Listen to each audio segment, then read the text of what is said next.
Artinya, menurut penafsiran saya, nanti ada sejarah tidak resmi, ada sejarah ilegal, tidak resmi, ilegal. Atau bahkan subversif. Bukan menerima mentah-mentah kebenaran yang disuguhkan, tapi bagaimana proses mencari kebenaran itu sendiri. Sejauh mana independensi mereka, Bang? Kemarin di salah satu forum di PBNU, Prof. Agus Mulyana bilang aksi kemarin Prof. Marzuki Darusman CS sesat, beda sejarah. Sejauh mana independensi? Ya begini, itu ini momentum menurut saya bagi kita bangsa Indonesia untuk berani berkonfrontasi dengan masa lalu kita, sepahit apapun.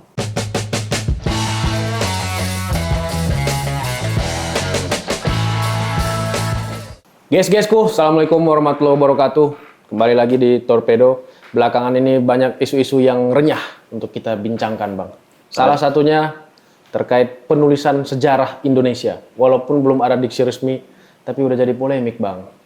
Apa cerita ini? Jadi di awal-awal kita tahu proyek itu ya dari Komisi 10 ya. Dia mengangkat, awalnya kita tahu itu dari ketika teman-teman aksi yang diketuai oleh Prof. Kiki atau Pak Marzuki yang datang ke Komisi 10 menyampaikan pendapat mereka bahwa penulisan ulang sejarah resmi. Mereka menolak mentah-mentah itu. Padahal pada saat itu kalau kita lihat beberapa di berita online itu belum ada memang draftnya. Dan di dalam rapat dengar pendapat itu, ya banyak anggota juga masih meraba-raba. Ini apa ini barang ini? Nah, tibalah kemarin kita percepat saja. Kemudian Fadlizon selesai rapat itu, rapat dengar pendapat menyebutkan bahwa kita tidak memakai kata resmi. Tapi kan kita jangan mengonsumsi itu dengan bulat-bulat. Inilah kita tanyakan kepada anggota Komisi 10, Boni Triana. Kalau Bang Boni ini teman-teman Torpedo, kalau kita lihat ya secara persentase, termasuk yang paling terdepan lah yang tahu soal barang ini. Jadi kita menanyakan, Bang, sebenarnya apa sih latar belakang urgensi proyek ini sehingga pemerintah harus melakukan penulisan ulang resmi sejarah itu, Bang? Justru itu yang saya pertanyakan. Karena memang kita sendiri tidak pernah mendapatkan keterangan secara komplit, lengkap apa yang dimaksud dengan proyek penulisan sejarah resmi. Jadi gini, ketika dalam rapat-rapat sebelumnya memang sudah disebutkan ada rencana dari pemerintah menulis buku. Jadi misalkan pengajuan anggaran ada disebutkan. Penulisan buku aja, nggak pernah disebutkan ada kata untuk sejarah situ, Bang. Buku apa, belum. Tapi kemudian dari media kita tahu bahwa ternyata mau ada proyek penulisan sejarah resmi Indonesia. Yang kemudian semakin menjadi diskusi. Kami sendiri di Komisi 10 belum saya khususnya juga belum ngeh ya. Maksudnya masih menganggap itu oke. Terus kemudian pada rapat kerja menteri, saya lupa 1 bulan lalu lah mungkin, saya tanyakan kepada Menteri Kebudayaan, karena waktu itu poinnya adalah ingin membuat narasi baru tentang Indonesia yang tidak dijajah 350 tahun, karena menurut saya sawat, karena memang ini kan sudah pengetahuan umum, sudah ada bukunya terbit segala macam, buat apa gitu. Nah, kemudian dijawab itu, nah kemudian bergulir semakin di media semakin ramai, rame sampai kemudian ada beberapa kelompok masyarakat yang mengirim surat minta audiensi ke Komisi 10. Nah saya dikontak waktu itu oleh Kapoksi dan juga oleh pimpinan. Ini ada permintaan katanya mau audiensi soal ini.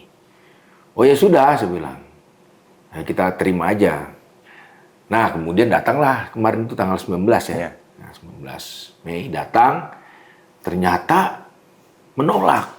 Ya, menolak istilah sejarah resmi. Memang saya pribadi sebagai sejarawan agak problematik melihat atau menganggap apa namanya terminologi ini, karena kalau sejarah resmi itu official history memang biasanya itu ada di negara-negara otoriter, negara-negara totaliter.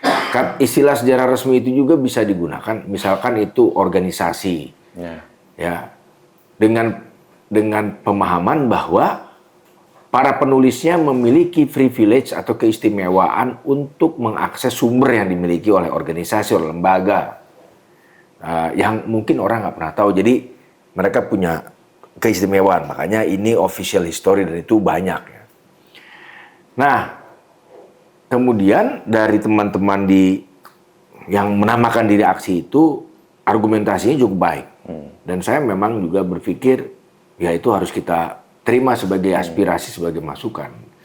Dan secara pribadi sebagai sejarawan yang kebetulan jadi anggota DPR, saya juga tidak merasa seret ataupun bisa menerima secara logis lah penggunaan istilah sejarah resmi ini, karena artinya menurut penafsiran saya nanti ada sejarah tidak resmi, ada sejarah ilegal, tidak resmi ilegal, atau bahkan subversif apabila ada satu narasi yang kira-kira tonnya ataupun perspektifnya atau versinya di luar itu, dan kebenaran itu tidak bisa diresmikan gitu ya, dalam konteks ilmu sejarah sebagai ilmu yang punya metodologi yang bisa diuji kebenarannya. Dalam ilmu sosial kan khususnya dalam sejarah jadi serba relatif, tergantung siapa yang lihat, tergantung siapa yang nulis, dan tergantung sumbernya dari mana. Nah, sehingga kalau misalkan buru-buru dinyatakan ini sejarah resmi sementara penulisannya belum selesai, kan ini kontradiksi interminis. Di satu sisi para tim penulis mengatakan ini ditulis dengan menggunakan metodologi yang ketat bla bla bla standar akademik. Di satu sisi lain sudah mengatakan buru-buru sejak awal bahwa ini adalah sejarah resmi. Metodologi ya membimbing, menggait penulis peneliti untuk mendapatkan atau menemukan kebenaran ya sebagai sebuah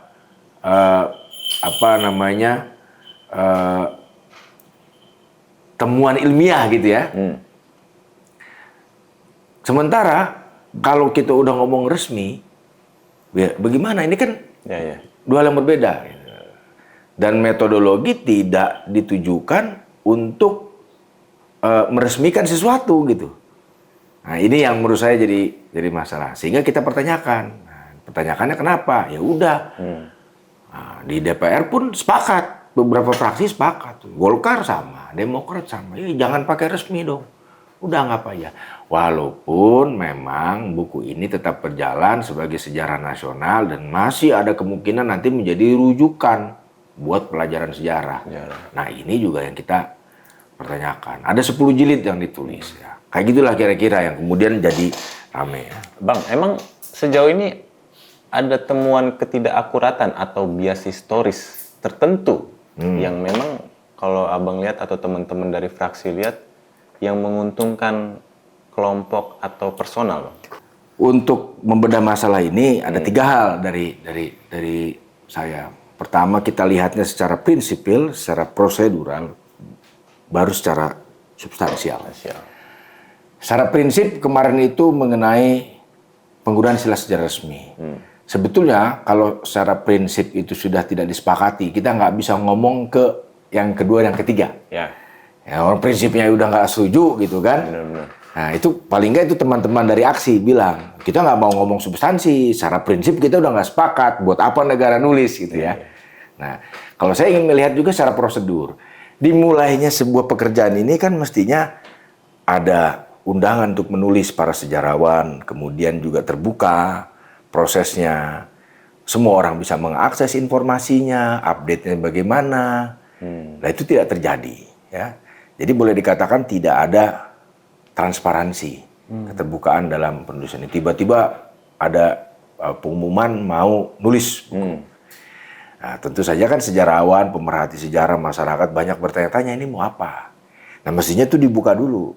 Nah kita dulu pernah ya setelah kita merdeka pada tahun 1957 diselenggarakan seminar sejarah nasional. Berkumpullah berbagai macam cendekiawan, pemikir, tidak hanya sejarawan. Semua merumuskan kita ini sejarahnya mau seperti apa. Nah, waktu itu diformulasikan bahwa kita akan menulis sejarah Indonesia sentris. Ya kan? Jadi kalau lihat tahapan sejarah itu dulu kita sejarahnya sifatnya misalkan istana sentris. Raja sebagai pusat kekuasaan selalu benar. Masuk coraknya kolonial, ya Belanda datang kemari melihat Indonesia ataupun koloninya itu dari geladak kapal dan menganggap sebagai subjek atau orang-orang atau masyarakat yang harus beradabkan gitu-gitu ya. Nah, kemudian zaman setelah kemerdekaan kita punya kebutuhan untuk identitas kita Indonesia sentris dengan menjadikan tokoh-tokoh atau pelaku-pelaku sejarah dari pihak kita yang oposan dengan Belanda sebagai faktor yang tadinya non-faktor sebagai faktor penting dalam penentu sejarah. Nah, itu coraknya. Jadi jalan tuh, walaupun bukunya ya baru tahun 70-an tuh, dari tahun 57 baru tahun 70-an keluarnya. Nah, sekarang nggak ada gitu kan. Walaupun kemarin disampaikan bahwa katanya mau menulis sejarah nasional Indonesia sentris, itu barang lama, Bos. Itu sudah dirumuskan dulu, memang begitu. Ya. Nah, ini secara prosedur mestinya kan terbuka. Ada satu undangan, ada satu perdebatan. Ya. Jadi sifatnya itu inisiatif dari berbagai macam sejarawan, kampus, pemikir sejarah, intelektual yang bergabung. Bukan terkesan top down. Jadi seperti perintah. Ya, top down ini nulis. Nah, ini bab ini kau kerjakan ini. Ya kan? Tapi harusnya inisiatifnya itu datang dari bawah. Yang ketiga, secara substansi. Nah, kita periksa apa nih? Kalau kami di fraksi PDI Perjuangan agak sedikit terganggu dengan jilid 8. Jilid 8 ini membahas tentang pemerintahan Presiden Soekarno sebetulnya dengan judul masa bergejolak dan ancaman integrasi. Di situ diceritakan lah ada pemberontakan ini, kabinet parlementer jatuh bangun segala macam sebagai sebuah ketidakstabilan. Nah, kemudian masuk ke 9 Orde Baru, stabilitas, pembangunan apa. Nah, bagi kami, bagi PDI Perjuangan, ini nanti dulu dong. Ya kan? Kita itu kan selalu terobsesi dengan stabilitas.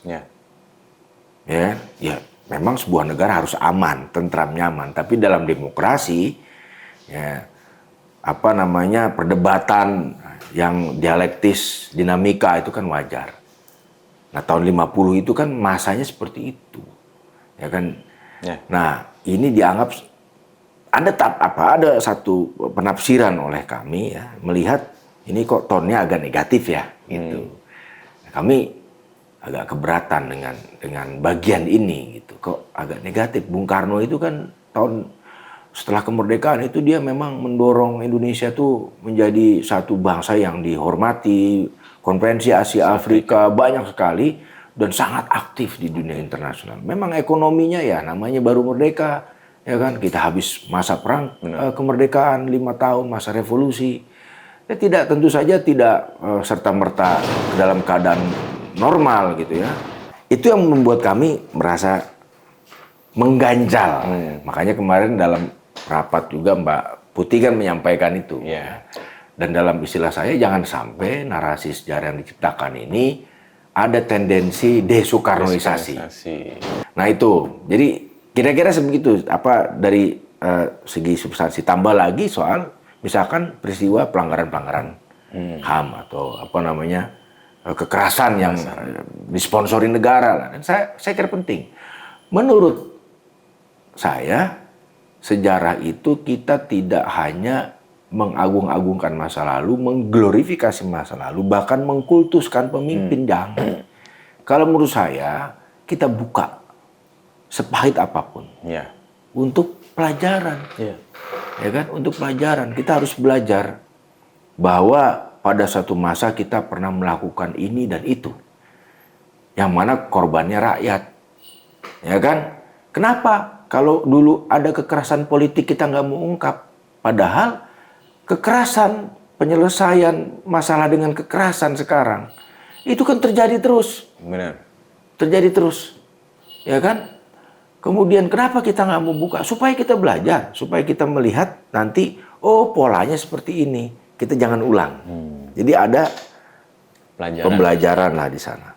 Nah itu kira-kira dari sisi substansi secara garis besar lah. Bang, dari keberatan abang tadi dan fraksi PDI Perjuangan, ada nggak upaya dari proyek ini untuk menggeser narasi sejarah untuk kepentingan penguasa saat ini, Bang?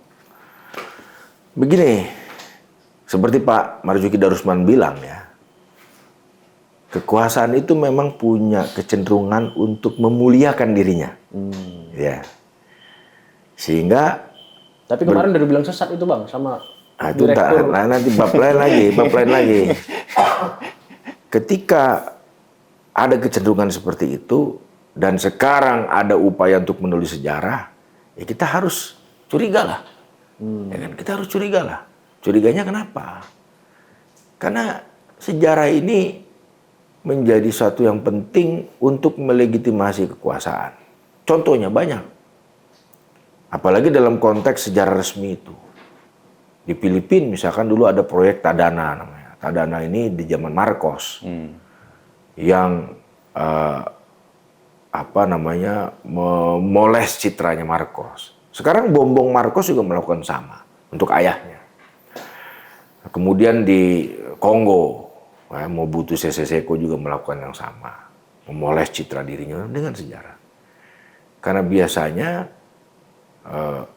pemimpin yang lahir dari sebuah krisis politik, yang bukan lahir dari sebuah mekanisme demokrasi yang konsensus bersama gitu ya, itu pasti membutuhkan legitimasi historis untuk memperkuat mandat kepemimpinan dia. Contoh, Jokowi dipilih oleh sekian persen rakyat, itu mandatnya. Ya. Pak SBY juga sama. Pak Prabowo 50 berapa? 8%. Ya kan? 8 sekian. Itu mandatnya. Nah, apakah pada tahun 65 Pak Harto dipilih? Pak Harto sebagai seorang pemimpin Indonesia lahir karena sebuah krisis politik di tahun 65. Ya kan? Yang secara perlahan membawa dia menjadi seorang presiden. Didahului dengan pejabat presiden dulu. Tahun 67, 68 itu dia jadi pejabat presiden dulu. Tapi secara de facto ya dia sudah memulai itu. Karena krisis politik dia mulai mengambil alih tanggung jawab ya. Dan lama-lama setelah perlahan dia naik. Bukan hasil pemilu. Maka dibutuhkan satu narasi sejarah yang menjadi basis legitimasi dia. Basis legitimasi mandatnya. Lahir dari sebuah krisis politik. Maka itulah yang terus diajarkan.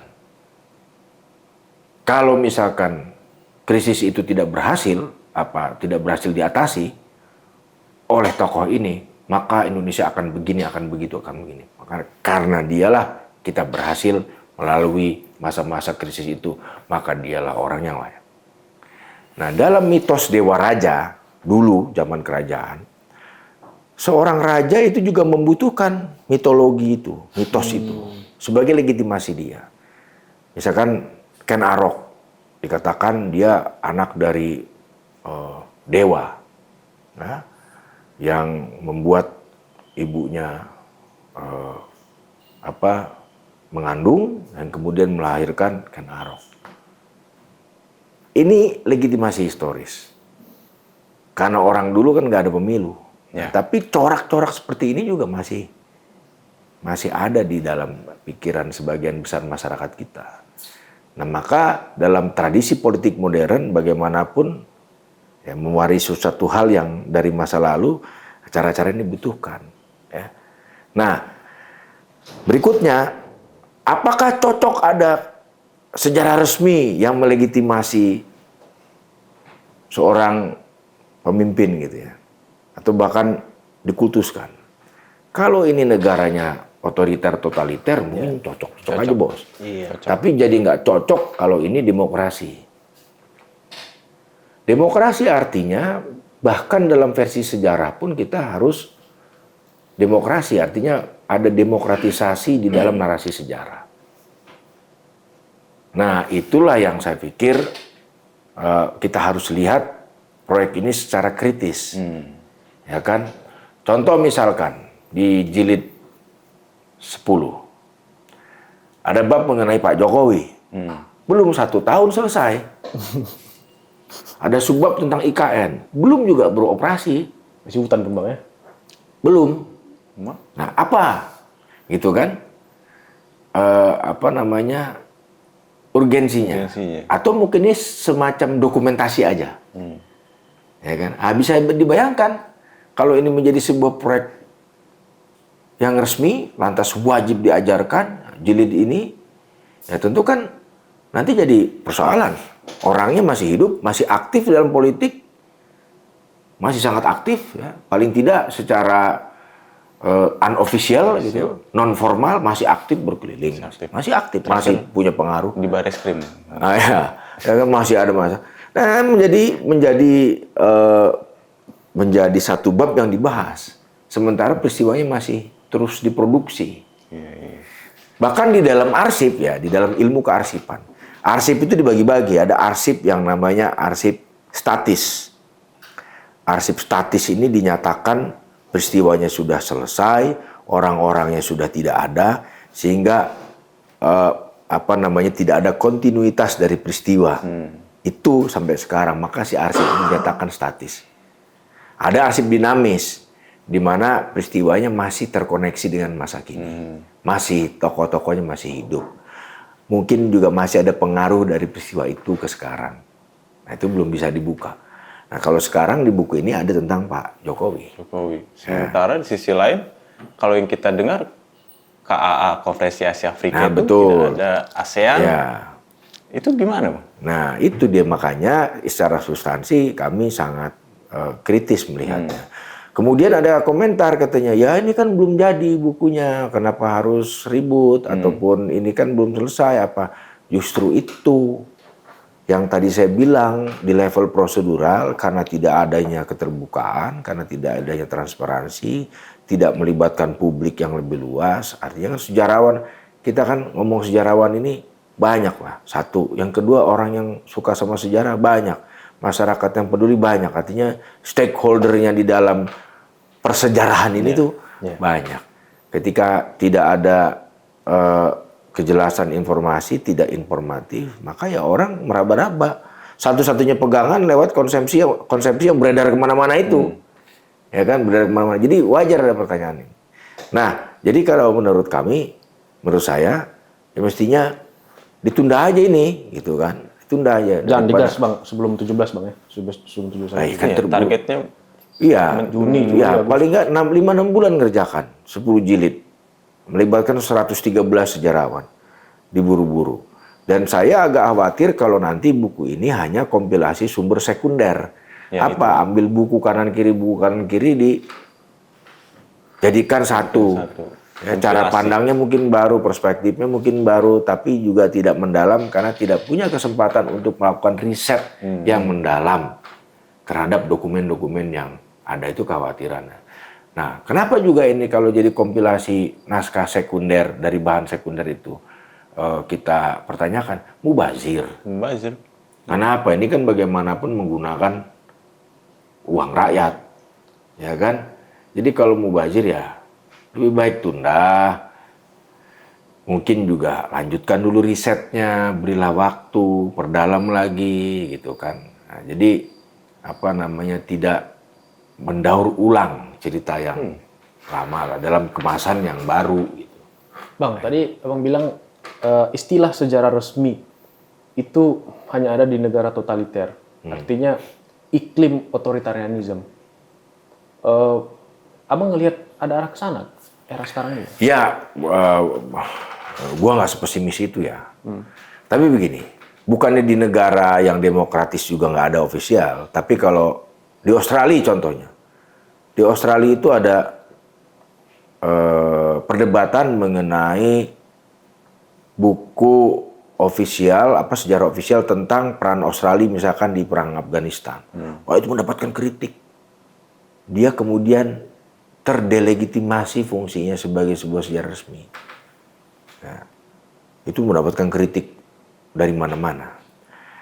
Nah, sementara kalau di negara-negara otoriter, yang tadi saya sudah jelaskan di awal, narasi yang sejarah resmi itu penting karena untuk basis legitimasi kekuasaan. Apakah hal ini bisa terulang? Ya mungkin aja, mungkin ya. Dalam arti begini, di dalam masyarakat kita itu kan kalau di bawah itu ya gue pengalaman ya, itu kan tidak melihat pada sosok yang membawa program, pikirannya, gagasannya. Sebagian besar masyarakat di kita kan kalau di dalam istilah survei itu, pollster bilangnya pemilih tradisional yang seringkali hubungannya dengan elit itu patronase, patron, ya kan? Contoh lagi nih, kalau mau pilpres atau mau pemilu, yang dikumpulkan kepala desa. Lah kan kalau demokrasi yang bener one man one vote, ngapain kepala desa dikumpulkan? Karena kan di situ ada semacam indikasi ya bisa jadi satu lurah 2.000 suara, ya kan? Satu lurah 5.000 suara. Korlapnya lah Bang ya. Nah, jadi karena masyarakat kita itu sebagian besar masih paternalistik, artinya ikut apa kata kepala sukunya, maka cara itu dipakai. Nah, dalam konteks sejarah resmi, legitimasi segala macam itu, demokrasi tidak sempurna, ya kan? Di Amerika juga sekarang masalah. Ya. Apalagi di kita, bos. Ya nggak? Apalagi di kita. Ya kan? Kita ini negara pasca kolonial. Negara yang kalau kita hitung baru 80 tahun merdeka itu kalau dihitung, ibu saya tuh lahir pada masa itu, masih sehat, masih seger. Pak Marzuki Darusman itu umurnya seumur kemerdekaan kita. Satu generasi. Artinya pengaruh kehidupan di masa lalu terhadap masa kini kita masih adalah corak-coraknya itu. Nah, kemudian kita mau melompat ke demokrasi yang substansial. Itu harapan kita bersama kan? One man, one vote. Setiap orang punya kemerdekaan, kebebasan untuk memilih berdasarkan preferensi pilihan pribadi dia. Nah, misalkan si Fatan nih jago dia, begini. Ya kan? Terus ada calon lain kan. Dia katanya anaknya ini, anaknya itu. Nah, jadi di dalam situasi demokrasi pun cara-cara yang mungkin pernah dilakukan pada masa lalu masih bisa dilakukan. Ya tentu tidak mudah karena sekarang banyak orang kritis. Kemudian informasi terbuka, kemudian orang juga bisa melontarkan isi hatinya di media sosial segala macam. Itu ke arah sana mungkin rasa-rasanya berat. Tapi sebagai sebuah pola, sebagai sebuah kecenderungan, boleh dong kita lihat secara kritis. Ya kan? Boleh dong. Boleh. Apalagi kita punya pengalaman di masa lalu, sejarah dijadikan alat legitimasi kekuasaan. Berdasarkan pengalaman itu, boleh dong kita komentar. Boleh lah, Bang. Boleh. Namanya juga tafsir. Ya. Boleh dong. Boleh, Bang. Itu yang aku pengen tarik lagi. Yang tahap kedua, kalau Abang bilang itu substansi. Kemarin di rapat kan juga, kalau dari Demokrat dia bilang, ini kejahatan HAM, pelanggaran HAM. Yang pada era Jokowi, negara mengakui terjadi praktik itu. 12. Kemudian dari PKB, komentar, kenapa Gus Dur setengah halaman? Jangan sampai setengah halaman. Ya, Babi memang dijadikan satu sama Ibu Mega. Nah itu kan, sementara Pak Jokowi satu jilid, Satu bab. satu bab. Masuk pula IKN. Ya. Nah itulah makanya. Itu kalau kita lihat dimensinya, ini ya memang kayak menguntungkan dua pihak. Ya, jadi begini, yang kita bicarakan hari ini dan yang kita polemikan hari-hari ini adalah politik sejarah. Ya. Bukan hanya sejarah politik, ini politik sejarah. Jadi politik memori itu jadi penting. Nah dulu, di zaman gue masih SMA gitu, yang benar itu selalu satu. Ya kan? Jadi kebenaran yang resmi. Di luar itu nggak resmi, nggak bisa, lu subversi. Nah kita pernah punya pengalaman itu. Padahal, belajar sejarah itu bertujuan untuk memperkuat daya kritis dari siswa, ya kalau belajar ya, si muridnya gitu. Dan juga cara berpikir yang logis. Karena sejarah itu kan peristiwanya ada hukum kausalitas, sebab akibat. Kenapa kita hidup seperti sekarang? Karena ini jawabannya dulu kita seperti ini. Ya. Kenapa masa reformasi kita punya banyak partai? Karena di zaman Orde Baru 30 tahun cuma 3 bos partainya. Yang menang itu lagi. Yang jadi presiden itu lagi. Walaupun pemilunya 5 tahun sekali. Nah, kita perbaiki. Jadi kita menegasi yang jelek-jelek itu. Zaman reformasi kita punya banyak partai. Dulu di zaman Orde Baru bilang, kita pernah punya pengalaman tahun 50-an banyak partai nggak stabil. Ribut terus. Ya. Ya kan? Kemudian anteng stabil tapi kemudian tidak ada keributan. Artinya kita dibungkam. Udah masuk ke zaman reformasi sama. Tapi paling tidak kita punya sesuatu yang kita tidak pernah alami di masa lalu. Itu kan. Nah, ini menurut saya sejarah harus mampu mengajarkan itu. Ya. Ya kan? Harus mampu. Ini bukan unik Indonesia ya.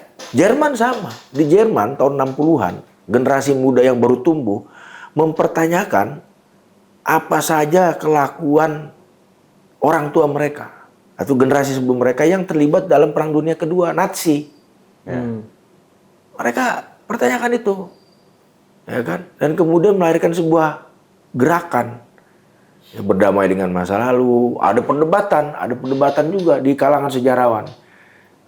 Historical strike gitu ya. Jadi debat mereka tentang totalitarianisme, kemudian tentang fasisme. Wah, berdebat. Tapi kan kemudian kita belajar. Nah, di Indonesia juga sekarang sama. Afrika Selatan juga pernah punya pengalaman sama. Jadi bukan pengalaman unik untuk Indonesia. Nah, kalau kita lihat dari pengalaman bangsa-bangsa lain yang mereka mau berkonfrontasi dengan masa lalunya.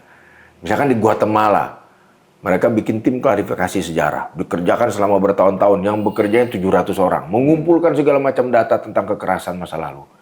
Mereka bisa temukan itu. Mereka belajar sesuatu dan tidak ada keberulangan. Nah, kalau misalkan kita mengabaikan hal itu dengan motivasi menjaga nama baik seseorang, menjaga menjaga perasaan gitu. Ini kan soal rakyat, soal bangsa ini kan bukan soal perasaan satu orang. Iya. Ya kan? Jadi ini momentum menurut saya bagi kita bangsa Indonesia untuk berani berkonfrontasi dengan masa lalu kita. Sepahit apapun. Iya. Karena kita bisa belajar di situ. Ya, kita bisa mendapatkan sesuatu di situ. Kalau kemudian kita hanya mengglorifikasi masa lalu kita bangsa yang hebat, kita sudah ada sejak ribuan tahun lalu di sini, kita sudah begini. Hari ini bos, gaji guru 250.000. Ya kan? 3 bulan lagi dibayar kadang. Dibayar 3 bulan sekali honor. Ya. Gimana nih bilang, masa lalu hebat, masa kini pusing kita kan. Bener nggak? Bener. Nah jadi jangan sampai kemudian kita jadi chauvinistik di dalam memahami diri kita. Wah kita hebat, kita lebih unggul, kita apa. Tapi kita terjadi chauvinistik. Nah itu yang dibenci oleh Soekarno. Dibenci sekali. Karena menurut Bung Karno nasionalisme Indonesia, nasionalisme modern, nasionalisme progresif yang bergaul secara internasional, ya, yang bisa mental karakter building yang tadinya pembangunan mental bangsa, mental rakyat yang tadinya bangsa terjajah, jadi bangsa yang merdeka, berpikiran maju ke depan, progresif, bukan jadi chauvinistik, bahaya. Nah, dari sejarah itu kita belajar. Ya mungkin ini dianggap penting nggak penting, ya kan? Dianggap penting nggak penting. Tapi kalau kita mengabaikan cara-cara belajar sejarah seperti ini, ya, kita nanti akan menjadi bangsa yang mungkin bukan hanya tidak mengenali diri kita sendiri, iya dong, kita nggak jadi kenal diri kita sendiri kan, karena kita cuma belajar tentang satu sisi aja. Bahaya itu. Nah, makanya ini kan nanti kan diajarkan. Kalau menurut saya banyak misalkan dari teman-teman guru yang jadi kalau di murid nanti tanya yang benar yang mana, bagaimana katanya ngajar sejarah, mana yang paling benar, mana yang benar, begini.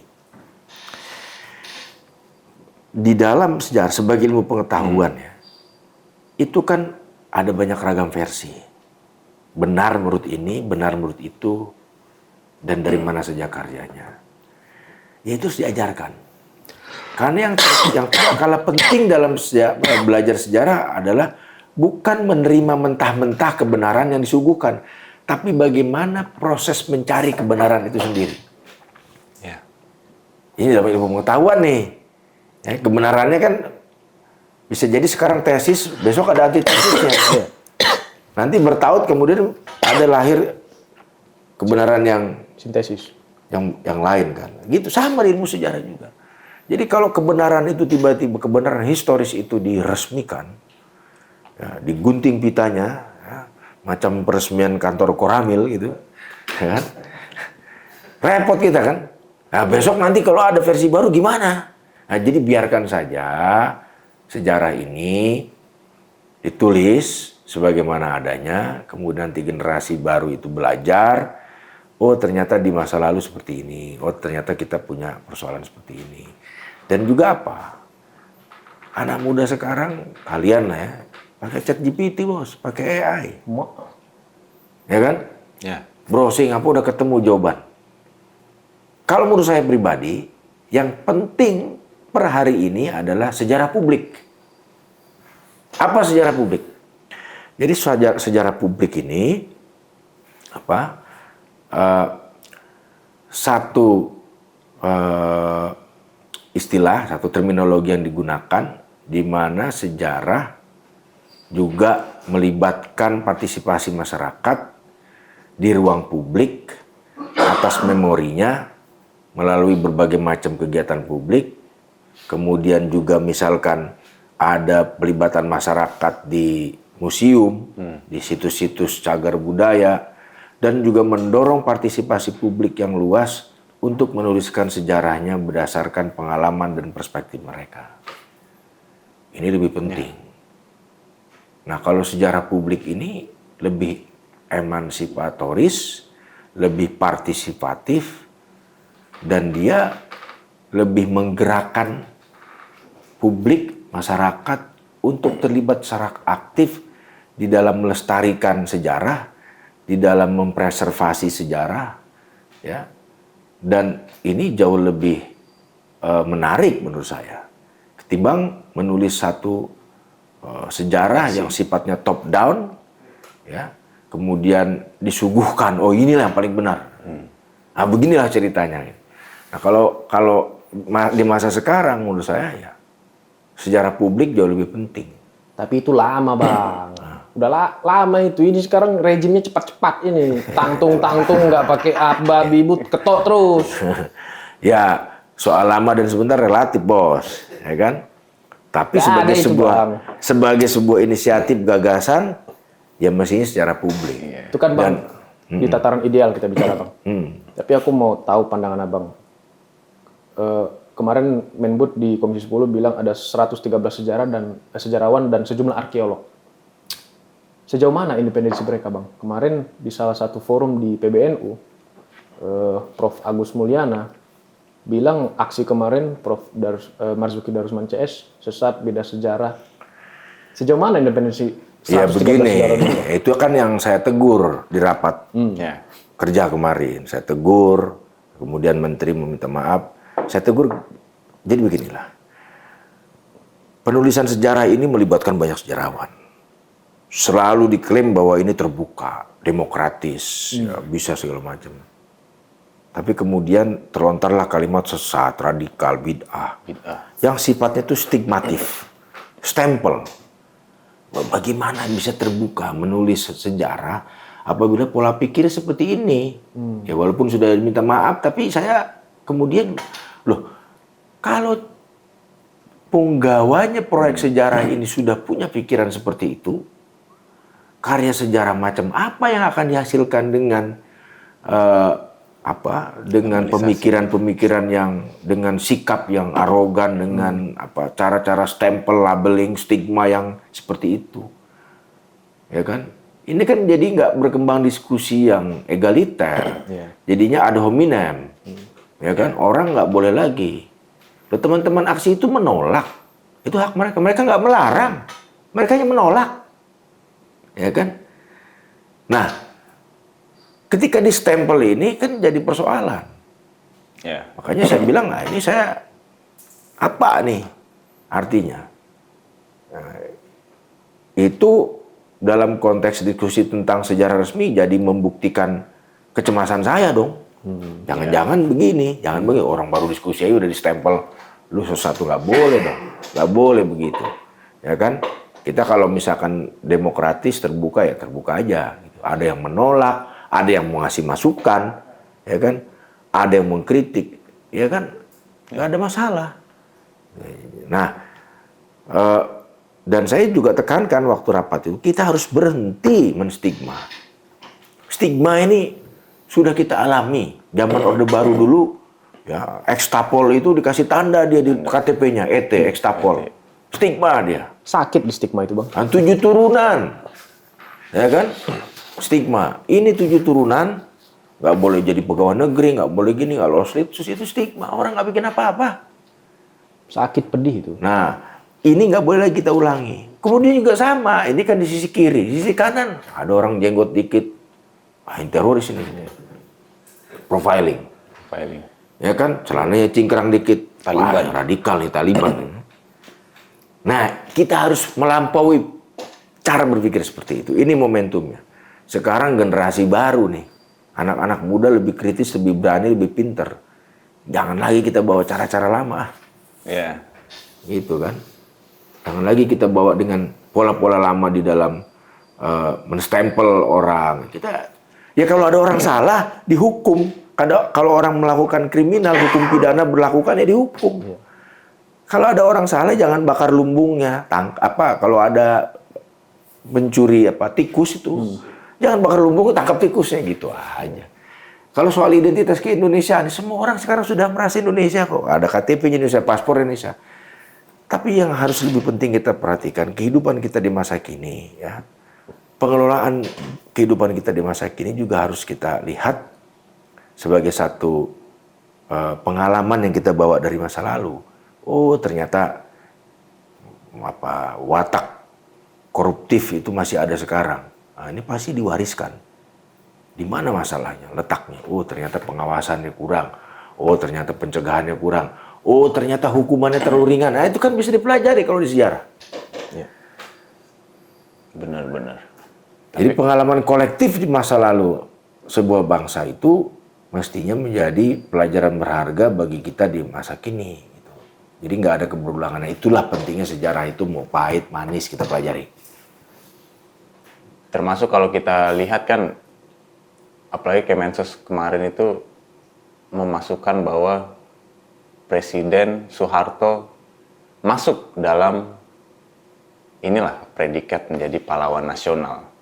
Kemudian ada juga buku ini.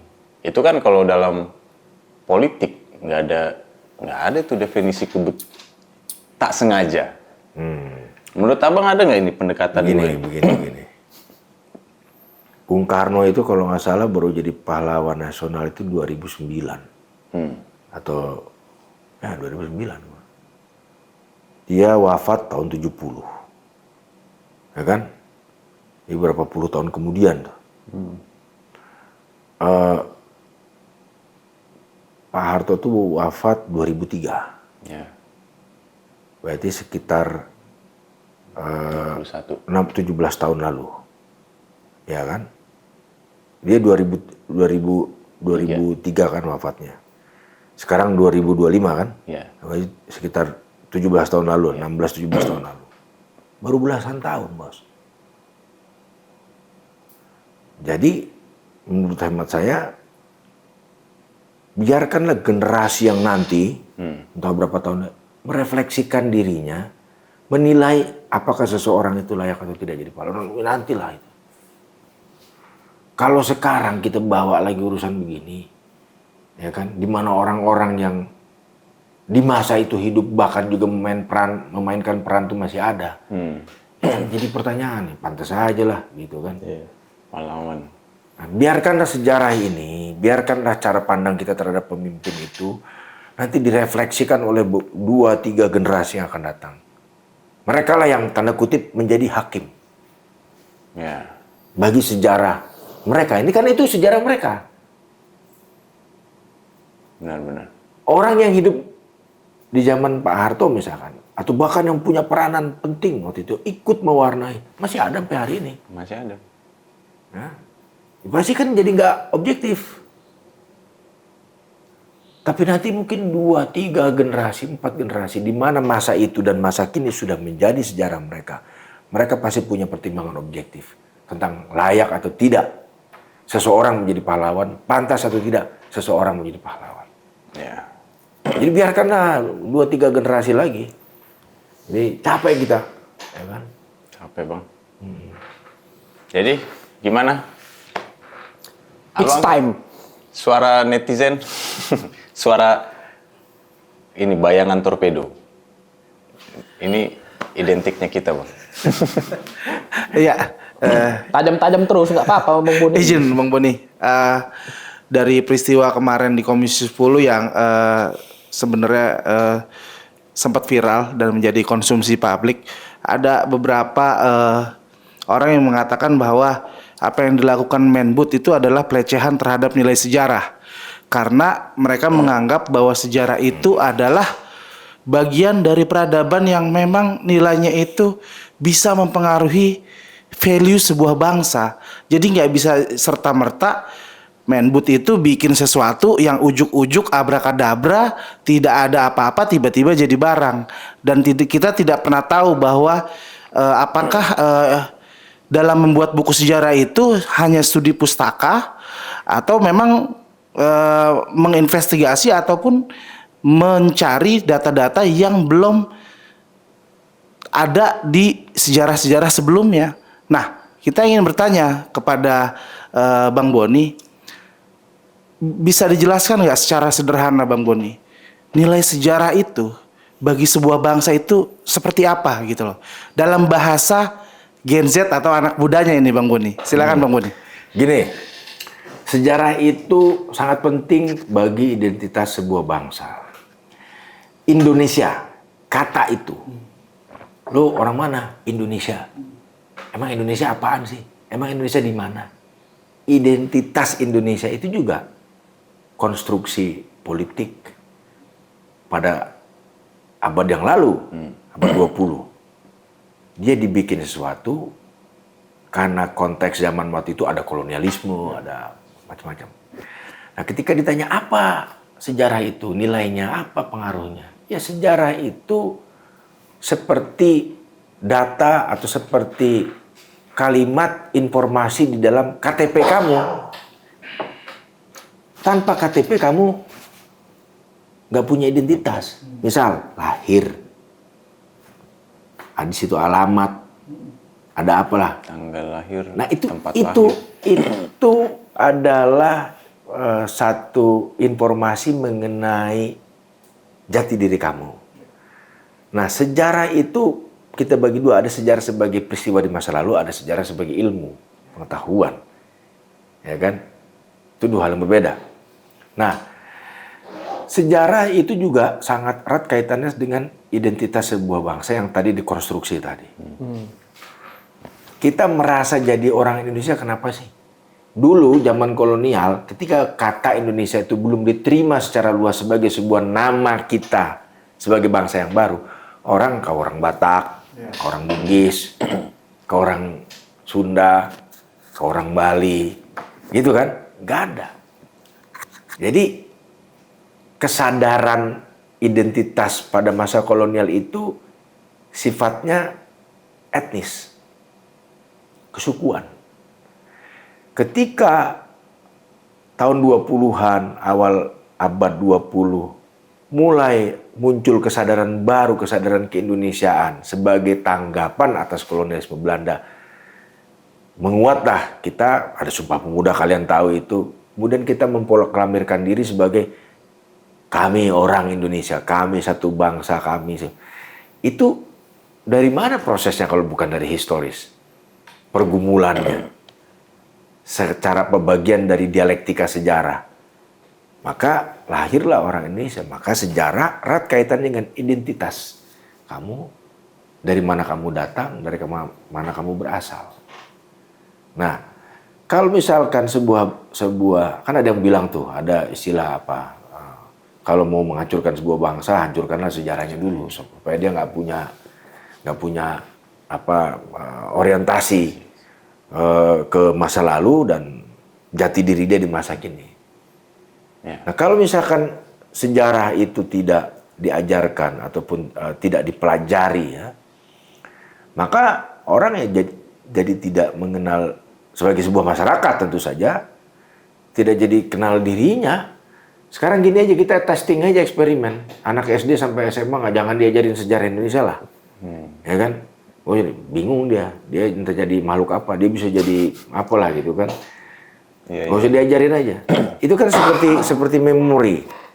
Nah, makanya setiap periode, setiap waktu ada semacam tren tentang penulisan sejarah dan fungsinya untuk apa.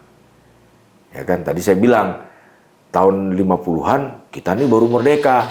Wah, sejarahnya gimana nih, Bos? Gitu kan. Ini kalau Belanda bilang Diponegoro pengkhianat, pemberontak, apalah penjahat. Radikal lah gini, ya kan. Gini. Oh enggak, ternyata dia ada memperjuangkan melawan Belanda gini. Buatlah cerita. Oh, ternyata kita ini punya kesadaran historis. Kan tadi abang udah jelasin tuh yang masalah bahwa sebenarnya sejarah itu penting sekali kan supaya bangsa punya jati diri. Nah, ini pertanyaan yang terakhir, Bang. Seberapa besar sih, Bang, ketika sejarah ditulis akurasinya itu paling bagus berapa persen, Bang? Ini juga soal akurasi. Gua pakai ilustrasi aja ya biar yang kawan-kawan muda pada ngerti. Gue ilustrasikan begini. Pada suatu hari di perempatan jalan terjadi kecelakaan. Ya kan? Ada satu motor nerobos kemudian ditabrak mobil. Ada 4 orang saksi dari berbagai macam sudut di situ. Yang saksi satu bilang, oh, yang salah motor. Karena udah merah dia terobos. Yang satu lagi bilang, oh enggak, mobil yang salah. Karena begitu jauh ngebut. Yang ketiga, ini katanya yang salah itu ya dua-duanya lah. Yang keempat, lain lagi ngomongnya, enggak, motor lah itu yang salah. Nah, gitulah. Kalau kamu cuma punya satu saksi, kira-kira mencerminkan nggak kebenaran? Mendekati nggak kebenaran itu? Enggak lah. Enggak kan? Maka kamu paling tidak membutuhkan 3 kesaksian untuk mendekati kebenaran. Sejarah itu kan bukan artinya ini yang paling benar, nggak, mendekati kebenaran. Karena yang kamu bisa lakukan hanyalah mendekati, karena sejarah itu objeknya peristiwa.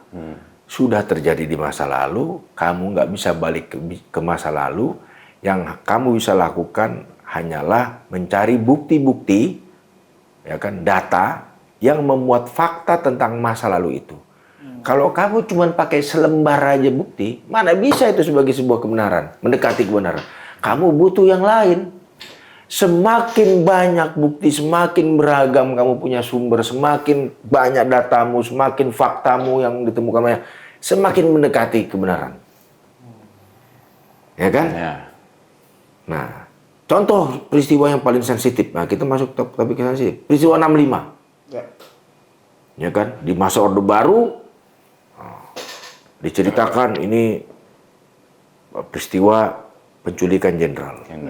Ada 6 orang jenderal dan 1 perwira pertama, ya, tendean yang dibunuh. Plus anak Ade Irma, anaknya Pak Nasution, dan kemudian ada keponakannya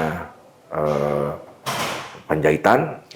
Kemudian di Jogja ada 2, total ada sekitar 10-an yang meninggal. Itu malam 1 Oktobernya.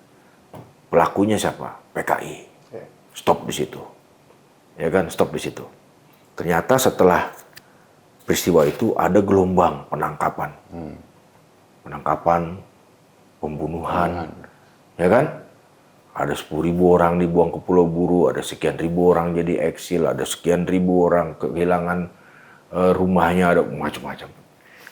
Ketika masa Orde Baru kita hanya belajar di malam ketika jenderal itu dibunuh. Kesini kita nggak pernah pelajarin, nggak pernah nih, karena yang resmi yang ini, yang resmi ini, oke? Dan lama-lama kemudian menjadi stigma itu. Yang peristiwa ini ditemukan oleh berbagai macam sarjana karena sebagai bagian dari upaya untuk menggali pengetahuan. Ya, maka muncul versi-versi ini yang seringkali juga dilabel stigma. Ini pasti ini propaganda, ini pasti kau palu arit, apalah segala macam. Ini juga ada di peristiwa lain, misalkan nanti saya cerita. Nah, cara seperti ini tidak bisa kita lihat sebagai cara mempelajari sejarah secara holistik.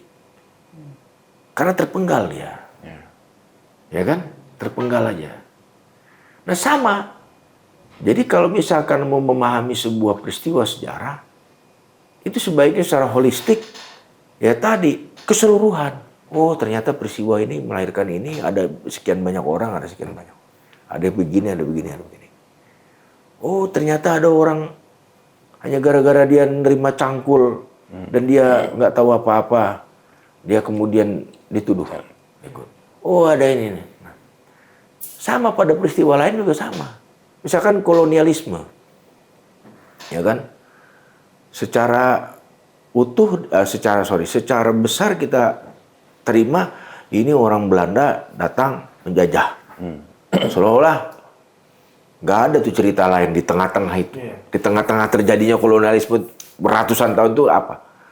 Oh, ternyata ada juga kerjasama dengan kelompok feodal lokal yang dipelihara oleh kolonialisme sebagai kepanjangan tangan dia untuk eksploitasi sumber-sumber kekayaan alam produksi di Indonesia. Ya, terpenggal gitu. Nah, nggak gitu sejarah. Ya kan? Nah, semakin banyak sumber, semakin sebanyak penelitian, riset itu semakin mendekati kebenaran, ya kan?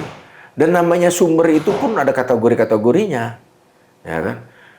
Kalau misalkan menggunakan sumber dari satu kantor aja gitu, ya itu ya namanya humas, bos. Ya. Pusat penerangan. Iya, pusat penerangan. Nah, jadi memang sejarah itu menjadi tidak tunggal. Tapi nggak apa-apa. Makin banyak versi, makin banyak diskusi, nggak apa-apa. Yang harus dijamin oleh negara adalah jangan sampai ada perbedaan bunuh-bunuhan. Ya. Nggak boleh itu. Ya kan, persekusi segala macam, nggak boleh. Negara harus menjamin kebebasan bersilang pendapat itu dalam koridor demokrasi, tidak mengandung hasutan kekerasan, kebencian, gitu ya. Nggak ada menghasut untuk melakukan tindakan-tindakan yang bisa dipidana lah, gitu. Itu aja batasannya. Jadi kalau ditanya mana sejarah yang paling benar, ya kita lihat yang paling bisa mengelaborasi begitu banyak sumber, maka dialah yang mungkin paling mendekati kebenaran. Dan itu pun ya bisa berubah seiring dengan temuan-temuan dalam sejarah. Ya kan? Ya, itu banyak sekali dalam sejarah. Contohnya gitu ya. Nah, kita bisa bisa ajarkan itu kepada anak muda di sekolah. Ini problemnya kan di kita itu belajar sejarah Indonesia khusus itu baru kelas 12 kalau nggak salah. Ya, atau kelas 11 ya. SMA. Dapat. Dan mata pelajaran sejarah pun tidak ada sebagai mata pelajaran wajib. Itu yang juga kami sedang dorong. Sejarah dan sastra harus masuk. Harus menjadi mata pelajaran wajib. Ya. Memang sejarah ini gimana ya? Bukan berarti kita harus nyembah-nyembah masa lalu. Bukan berarti kita harus mengagung-agungkan kemudian lihat ke belakang terus, enggak. Ya kan? Tapi seringkali dalam sejarah yang berkaitan dengan memori kolektif kita mudah sekali terpeleset atau terjatuh ke dalam satu pertengkaran karena memang peristiwa itu masih ada pengaruhnya ke kehidupan kita masa sekarang. Stigma tadi contohnya. Ya.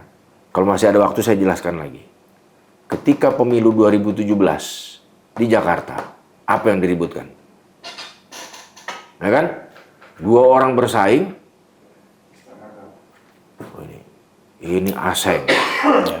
Ya kan? Tuduh, ini aseng. Yang satu bilang pribumi. Gitu-gitulah. Ya. Dalam pertarungan politik, polarisasi kadang-kadang ada yang mewajarkan, namanya juga mau menang, bos. Tapi kalau saya melihatnya lebih jauh lagi. Ya kan? Ini 2 orang produk dari masa lalu, produk dari sejarah kita yang bersaing. Anies, Ahok. Anies warga negara Indonesia ya, yang leluhurnya dari Yaman, katakan dari orang Arab gitu ya. Ahok juga sama dari Cina. Tapi mereka berdua warga negara Republik Indonesia yang terhormat. Narasinya dibenturkan bahwa mereka yang satu tuh bukan pribumi. Nah, saya ingin katakan di masa kolonial kita punya peraturan pemerintah, bukan kita, kolonial punya peraturan pemerintah, Reglements tahun 1854 yang mengatur klasifikasi penduduk jajahan berdasarkan rasnya, berdasarkan etnisnya. Nomor 1 orang Eropa, nomor 2 orang Timur asing, ke bahasa Belandanya Vreemde Oosterlingen, ya kan? Nomor 3 paling terakhir Inlander. Nah, orang yang bersaingan di dalam pilkada 2017 itu datang dari kelompok yang kedua. Orang Timur asing. Ya. Kemudian debat masalah yang dari zaman kolonial ini kita bawa lagi ke zaman sekarang, bos. Gila nih, ya kan? Dua-duanya orang Indonesia loh. Dua-duanya orang Indonesia. Siapa yang meragukan keindonesiaan mereka? Tiba-tiba perdebatannya dibawa setback ke belakang ke tahun 1854. Yang satu asing bukan Indonesia, yang paling satunya juga sama gitu. Kalau berdasarkan konteks kolonial ya, ada jadi gila kita yang tahu kan, ini yang gila juga siapa nih? Aduh gila nih gitu kan. Praktek-praktek politik seperti ini, praktek politik yang ahistoris ini harus kita sudahi. Itu akibat kena kekurangan sejarah itu, Bang ya? Iya, kita tidak punya rasa hayat sejarah. Tidak punya kesadaran, tidak menginternalisasi kesadaran sejarah itu karena tidak pernah punya pengetahuan. Ya kan? Dan juga kita sudah punya undang-undang anti diskriminasi, udah ada, nggak boleh. Bayangin pilkada di abad 21 dengan narasi di abad 19, 1854. Mundur 2 abad kita. Praktek politik kita. Ada yang gila ini. Nah, itu yang namakan stigma. Stigma itu dari mana datangnya? Dari masa itu. Di zaman kolonial, ya kan? Itu salah satu sifat yang melekat, yang inheren pada kolonialisme adalah diskriminatif. Dan segregatif. Lu boleh pinter, lu boleh hebat, Tapi kalau lu cuman anak buruh, lu nggak bakal bisa sekolah sampai universitas. Karena hanya anak bangsawan lah yang boleh sekolah ke universitas. Anak keradenan lah memang. Iya. Kalau kamu cuma anak buruh, ya kamu sekolah ya 3 tahun aja, 5 tahun lah sekolah rakyat. Kamu bisa baca tulis itu, kau jadi buruh aja lah lagi. Itu kolonialisme. Di masa kolonialisme nggak ada orang Indonesia, adanya orang Bugis, orang tadi yang sebut tadi ya, segregasinya. Nah sekarang kan kita sudah Indonesia. Nah, jadi kalau ada orang-orang melakukan praktik politik dengan cara-cara itu, kesadarannya itu bisa jadi kesadaran pra-Indonesia. Ya. Dia tidak memiliki kesadaran keindonesiaan yang tidak lagi mempersoalkan asal-usul keturunan kau dari mana. Ya kan? Selama KTP Indonesia, paspor Indonesia, komitmenmu terhadap Indonesia, kau orang Indonesia. Ya kan? Ada orang bule pun kalau perlu, dia orang Indonesia. Karena nasionalisme kita menurut Bung Karno, menyitir dari Ernest Renan, itu nasionalisme modern yang diikat oleh kesamaan nasib di masa lalu, kemudian diikat oleh orientasi yang sama Indonesia merdeka dan tidak mendasarkan dirinya kepada homogenitas identitas tertentu, baik secara agama, ras, etnis, dan yang lain. Kita kan nggak kayak Cina, nggak kayak Korea, nggak kayak Jepang. Nasionalisme kita modern. Nah itu asal-usul sejarahnya. Nah, ya itu aja. Jadi itu betapa pentingnya belajar sejarah. Jangan sampai kita ada kontestasi politik di abad 21, tapi narasinya abad 19. masih melaut itu.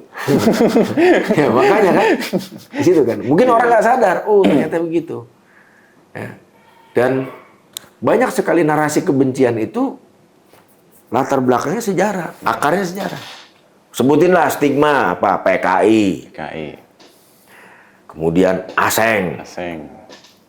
Ya kan? Kemudian soal agama. Ya kan? Kadrun. Agamanya masih sama. Masih bisa lagi sektarian. Kau ini Ahmadiyah, Syiah, Sunni, apalagi kan? Agamanya. Emang itu dari mana diwariskannya? Karena tadi kesadaran pra-Indonesia tadi. Itu abad 2 abad lalu itu. Masih mewaris sampai sekarang. Kalau kesadaran Indonesia kan ya udah nggak ada lagi masalah kita. Sepanjang kamu orang Indonesia, kau punya komitmen terhadap keindonesiaan, ya kan? Kau punya panggilan untuk berperan lebih aktif di dalam kehidupan berbangsa ini, kamu boleh jadi seseorang di sini. Kamu boleh punya hak yang setara untuk menjadi seseorang. Itu pentingnya belajar sejarah supaya sadar gitu. Benar. Top. Paten. Jadi langsung aja kita bungkus, Fik. Tutup. Kuliah sejarah kurasa ini. Berapa SKS ini? 6 SKS ini. Tapi aku sur, Bang. Dan aku rasa ini kalau bahasa anak Medan nggak ngumbang ini, Bang. Bersyukur kita ada seperti Bang Boni di Komisi 10 DPR. Benar. Bukan hanya di Komisi 10, tapi di Senayan lah. Senayan. Lebih argumentatif dan narasinya sur kita, Bang. Aku mau sedikit aja, Bang. Memang ada adagium yang bilang, Bang, bahwa sejarah adalah milik pemenang. Ya. Tapi tak selamanya pemenang boleh memonopoli tafsir sejarah. Ya, kau atur-atur lah itu. Iya, bahwa sepahit apapun, ya itu harus dituliskan supaya kita tidak tersesat ke depan sebagai negara, benar.